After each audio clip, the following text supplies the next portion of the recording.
Hey guys, if this video helps you out after watching it, please smash the special thanks button. That really helps support the channel. If you don't see the special thanks button, I think it's because you're not a subscriber, so please subscribe.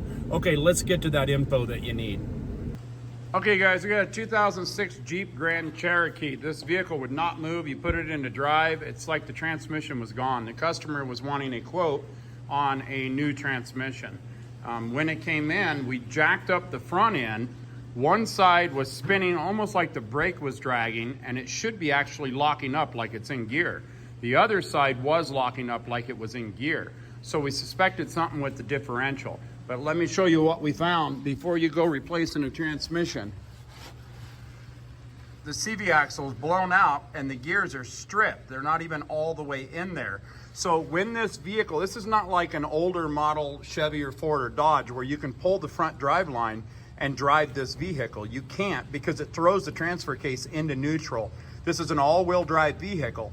You have to have the front drive line and it has to have torque on it for the transmission to recognize the torque, to know that it's on the ground, it's not slipping in the snow, ice, sand, and then it allows the rear end to lock in and the vehicle can move.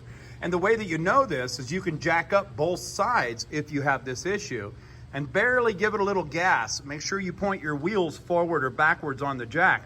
And if it tries to move on you, then go straight to this problem here. If it's not this issue, then the issue is going to be in the differential, which is what we suspected until we got it in the air and we could see this.